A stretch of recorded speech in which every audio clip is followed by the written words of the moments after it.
Hi everyone, welcome to another Technique Thursday.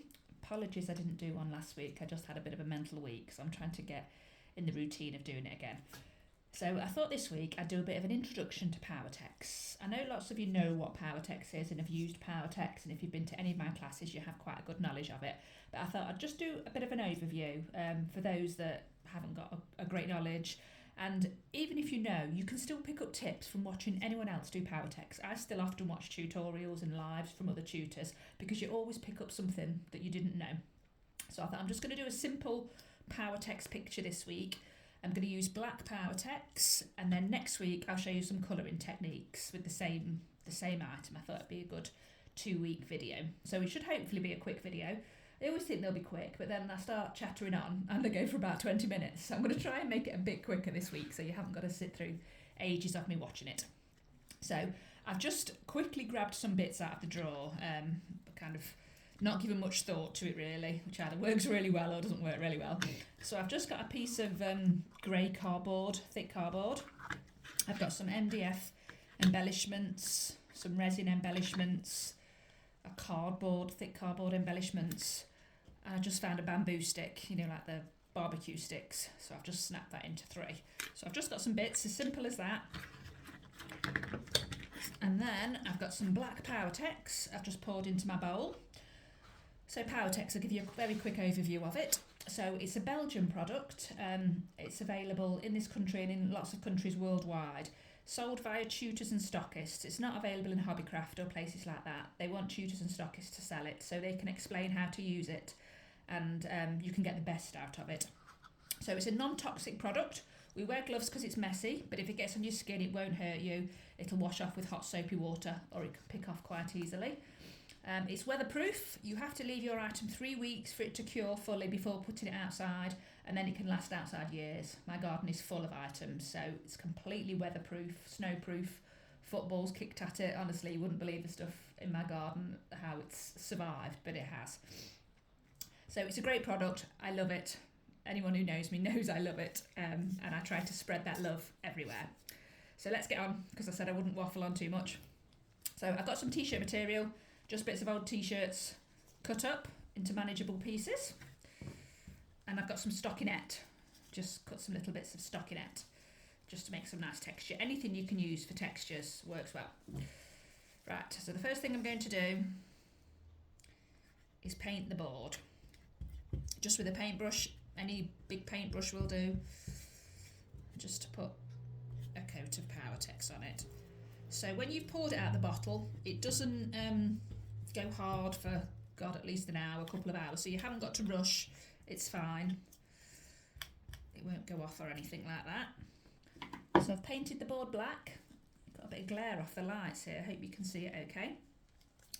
And then t-shirt material. The easiest way to do this is to just put it on your hand and then dip your fingers in the powertex and rub it in. You don't want loads and loads on. You really don't want it dripping, because it just loses the texture and makes it harder to get dry. So just keep dipping your fingers in and working it into the material until it's all covered. The beauty of dark powertex on a light material is you can see when it's covered. Yeah, completely covered. And then on your board, the easiest way to do this is to put it down flat. Now you could leave it like that. I think it personally looks awful. It's got no texture. It needs some wrinkles. So you put it flat and then you wrinkle it up till it kind of looks like brains. You see the beautiful texture on that. It makes it so much better when you're colouring it. You really find it easier to colour when you've got lots of textures. So I'll do the next one. Now I do this quick. I know I do this quick because I've been powertexing for years and years and years. You can obviously take your time. Right, so it's all worked into the material, and then I'm just going to put it next to that bit. Oops. You put it flat and then scrunch it up. Don't try and scrunch it up and then put it on. That doesn't work. Flatten it and then put it on. And you can't see the join, but you can see the lovely wrinkles. So you can go right to the edge. You could go over the edge if you wanted to. It's completely your creative decision. So I'm just going to cover the base of this just with old t-shirt material, just because it gives a really nice base. You don't want to put the t-shirt material overlapping each other, because it just makes it soggy underneath and doesn't dry very well. So if you put it up to it, if you wanted it raised, don't just keep putting t-shirt material on, put something under it, put some foil or some masking tape or something to make the shape first, and then put the t-shirt material on. Don't put piles and piles on, you'll just have a soggy mess that won't dry.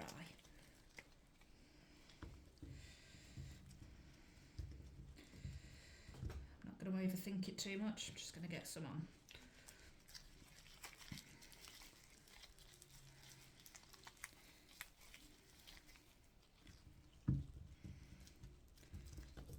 So that's covered my piece of board. Even just like that, I often make boards like this to practice colouring on, but just like that, with that beautiful texture, I quite like. So I'm going to put the embellishments on now. So I've got a variety of embellishments in different materials, so resin, wood, all sorts of things. So this one I'm just going to paint front and back. It's just a wooden cog.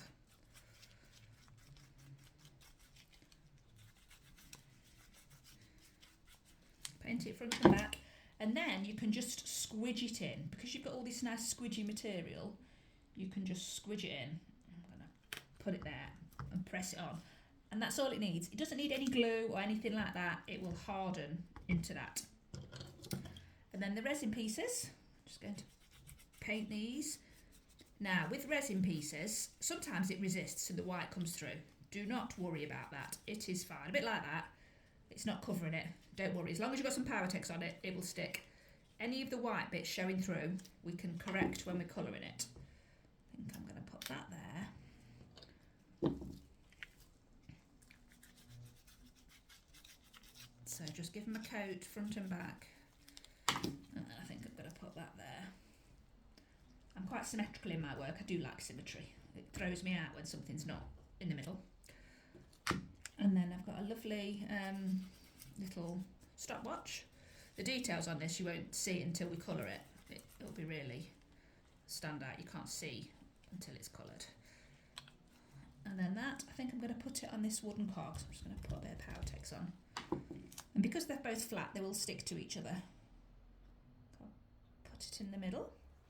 We're looking good, yeah. And then these bamboo sticks, I just cut them into 3, just because it was really long.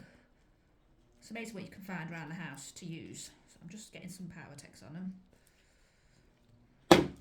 And I always think things in 3s work well. If I just put one down, it might look weird. Stick them there. And then this. So everything I'm just painting and pressing in. It's as simple as that. It really is. Make sure I get things the right way up. Hopefully you can see that. It'll come to life once it's painted. So it's just a piece of board just with some things on. It's as simple as that. So now you leave that to dry. So I usually leave my things overnight. It's the perfect way of doing it. You could dry it with a hairdryer if you wanted, but it's never as hard. Just leave it overnight and then come back to it tomorrow. Everything will be stuck and it'll all be ready to paint. So next week I'm going to show you some painting techniques.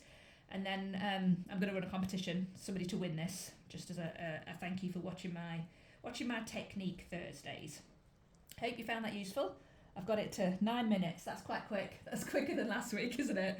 Any feedback I'll happily take, or anything you want me to see or demonstrate, please do let me know. And I shall see you next week to colour it.